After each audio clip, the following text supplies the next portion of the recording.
Hey guys, welcome to BTech. It is Basil here taking a look at the user interface on the Samsung Galaxy S5. This device is incredibly powerful. We've already talked you through the specs. We'll give you a quick rundown now. You've got a Qualcomm Snapdragon 801 processor in here, clocked at 2.5 GHz, 16 megapixel camera, heart rate monitor on the back. It's also water resistant and dust resistant too. The screen is a 5.1 inch Full HD Super AMOLED panel. Up top, front facing camera, down below fingerprint scanner and two capacitive buttons. Underneath, micro USB 3 port. So they're the key highlights as far as all the specs go. But what's the user interface like?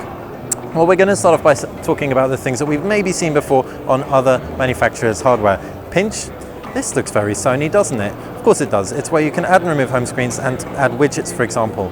Rather than the traditional stock Android way of adding widgets, it's actually really simple to get your head around and a lot less cluttered maybe on your applications tray without having to worry about widgets on there too.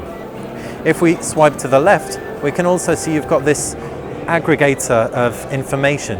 It really does remind us a lot of HTC's Blink feed, but it does kind of suit the style of the Samsung Galaxy Note 5 and S5, and we really prefer it over the My Magazine UI on the Note 3, which tended to slow the thing down quite a lot. This is much slicker. Now on to the things we really do love. Firstly, the iconography in the application settings. You can see it's a really nice, simple way of navigating, definitely better than lists in our opinion. Samsung's also added an incredibly smart power saving mode. If we tap through on power saving, we can activate ultra power saving mode, and it will actually make everything black and white, and you can get an incredible amount of time out of this phone, and it will actually revise the user interface, as you can see. So you just do the basic things and it'll take full advantage of that Super AMOLED panel. While that's powering up, we can tap through. Nope, oh, it just takes a while to activate. There we go. Now that it's up, you can see you've got shortcuts to the applications that you do use on a regular basis. You've got an estimated usage time here and a battery percentage as well. If we jump into the settings up at the top, we can disable ultra power saving mode or check some settings. And this is just your regular settings. So it's a really interesting way of saving power. And with that revised user interface on the systems menu, it's really easy to access as well, which is all important. While it's disabling ultra power saving mode, we'll quickly talk you through what we'll do next, and that's going to be jump into that camera. Samsung's added an improved HDR mode, for example, and you've also got a background defocus mode, but they've also tweaked some of the modes we've seen before and aggregated them into one mode. So if we tap through on mode, shot and more, for example, if we were to take a shot, you can see the percentage bars going up. It's carrying on taking shots, processing all those images.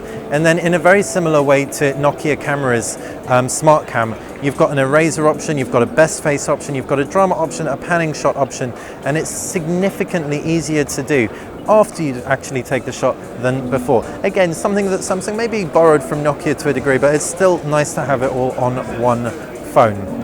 Other shooting modes include obviously auto, best face, panorama, and virtual tour, which would be great for, say, estate agents. Jump back into the camera. You can walk through an environment and it will actually use the gyroscope to create a virtual tour. And you can download more shooting modes as well. And at the touch of a button is where you can activate various other modes and customize your camera user interface quite extensively. We can also see in the video shooting, you can record at Ultra HD resolution. Finally, that fingerprint scanner is there for a reason. Integrated with PayPal, you can very simply purchase something by swiping across that fingerprint scanner. All in all, we do like the user interface a lot more than the TouchWiz on the Galaxy S4. Sure, some bits look like they're heavily borrowed from competitors, but hey, isn't that the greatest form of flattery?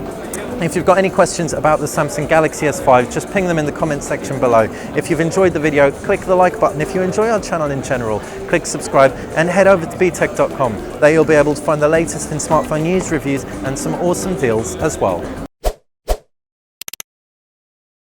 At the top of the screen is where you can find 3 hand-picked videos for your viewing pleasure.